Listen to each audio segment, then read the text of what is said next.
Bismillahirrahmanirrahim. Pergi ke hutan menebang kayu. Kayu digunakan buat jembatan. Jawablah salam Umi terlebih dahulu agar terjalin ukhuwah tali persaudaraan. Assalamualaikum warahmatullahi wabarakatuh. Alhamdulillahirabbil alamin. Hai anak-anak Umi, jumpa lagi dengan Umi Ija. Anak-anak Umi, ada penyair mengatakan dunia ini panggung sandiwara. Berbagai macam peran, karakter, watak, sifat yang dilakoni oleh seseorang. Di sini Umi Adam menemukan seorang anak, ia harus menjalani kehidupannya sendiri. Padahal ia masih punya kedua orang tua. Karena kesibukan yang dilakukan oleh orang tua, sehingga anak tersebut harus menjalani kehidupannya sehari-hari dengan sendirinya. Kasihan sekali anak tersebut. Ia akan merasakan kesepian dan sedih. Anak tersebut tidak terurus dengan baik oleh orang tuanya. Padahal wajahnya tampan, ganteng, punya karismatik. Walaupun ia baru kelas 3 SD. Tapi di sini Umi melihat anak tersebut ada kejanggalan terhadap pakaian yang digunakannya dan perhatian dari orang tuanya. Jika anak tersebut diperhatikan oleh kedua orang tuanya, tidak mungkin ia harus datang ke sekolah membetulkan pakaiannya setiap saat. Saku bajunya itu robek sebelah. Lalu Umi mengatakan, "Nak, nanti minta tolong ya sama ibumu diperbaiki." Setiap Umi berkata demikian, dia akan menjawab, "Mama saya sibuk, mama saya tidak ada di rumah, pulang malam." Ibu tanya, "Ayahmu ada?" "Ayah ada, tapi ayah tidak kerja, ayah tidak ngurus saya." Coba ayah bunda, apa yang harus dilakukan oleh anak yang masih usianya belia? Mereka tidak tahu apa yang harus mereka lakukan di rumah. Sebenarnya dengan jawaban anak tersebut, Umi terheran-heran. Banyak di luar sana orang tua yang bekerja membantu suaminya untuk mencari nafkah, termasuk Umi. Tetapi kita harus ada waktu untuk anak tersayang dan suami tercinta. Jika orang tua sibuk setiap hari dari pagi sampai malam dan ayahnya tidak menghiraukan tentang pendidikan, apa yang didapat oleh anak? Bukankah anak kita butuh kasih sayang, perhatian, bimbingan untuk mereka menuju ke masa hadapan? Jika mereka terbiar, bagaimana nasib mereka? Apakah mereka akan menjadi orang yang paham tentang kehidupan ini? Tolonglah ayah bunda, sisihkanlah waktu untuk buah hati tercinta. Karena prihatinnya Umi melihat anak tersebut, sering Umi memberikan motivasi. "Nak, kamu harus rajin belajar. Karena tidak selamanya kamu seperti ini. Kamu tidak kecil terus. Satu masa kamu akan menjadi remaja dan dewasa. Untuk itu, dari sekarang harus rajin belajar dan belajar sabar untuk menghadapi kehidupan ini.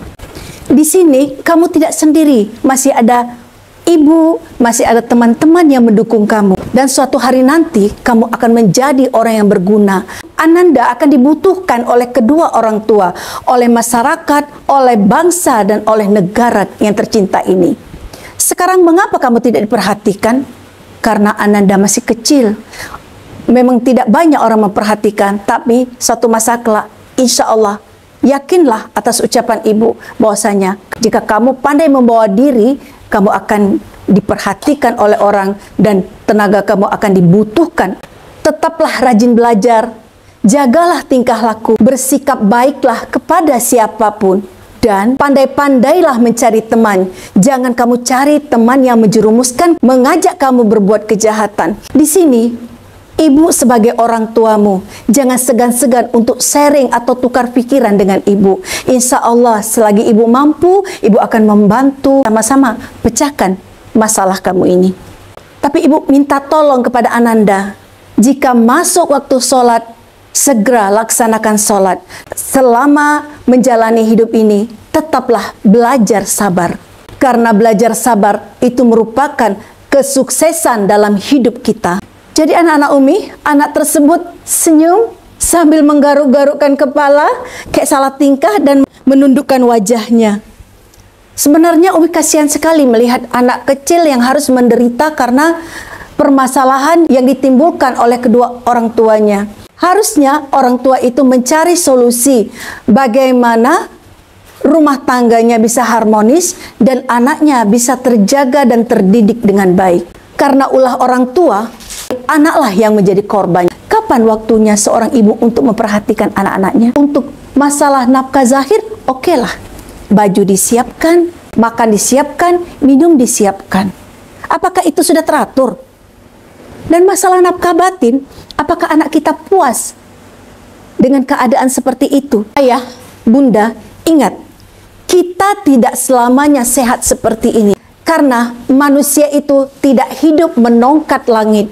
Pada suatu masa, ia akan menjadi tua dan membutuhkan buah hati tercinta untuk merawatnya. Jangan sampai kita itu kecewa. Pas satu masa nanti, kita membutuhkan anak. Anak itu kan sesuai dengan pola asuh dan pola didik orang tuanya. Apa yang kita tanam, itulah yang akan kita petik. Kalau ayah bunda menanam kepada anak tidak dengan kasih sayang, pada suatu masa mereka akan seperti itu. Jadi pepatah yang mengatakan apa yang kita tanam, itulah yang kita tuai. Itu sangat berlaku di dalam kehidupan kita sehari-hari. Anak-anak itu kita harus didik mereka selagi mereka masih menjadi rebung. Jika masih menjadi rebung, apapun yang kita bentuk akan bisa karena dia masih lunak. Jika mereka itu kita didik setelah menjadi bambu, itu akan keras. Kalau kita juga keras, mereka akan patah. Tidak ada solusi dan jalan keluarnya. Kalau mereka sudah menjadi bambu, hanya doalah yang mampu melunakkan dan melembutkan hati dan pikiran mereka. Hanya Allah Subhanahu wa Ta'ala lah yang maha berkuasa untuk menjadikan hati anak-anak kita menjadi lembut. Jangan biarkan mereka itu hidup di dalam kebingungan. Kalau mereka hidup dalam kebingungan, besar kelak mereka akan menjadi orang yang bingung. Jangankan memimpin bangsa dan negara, memimpin dirinya sendiri, ia tidak akan mampu. Karena apa? Karena tidak ada pola asuh dan pola didik yang didapatnya dari kedua ibu bapaknya. Ayah sibuk, ibu sibuk. Di sini tupoksi kedua orang tua sudah beralih, tidak sesuai dengan koridornya.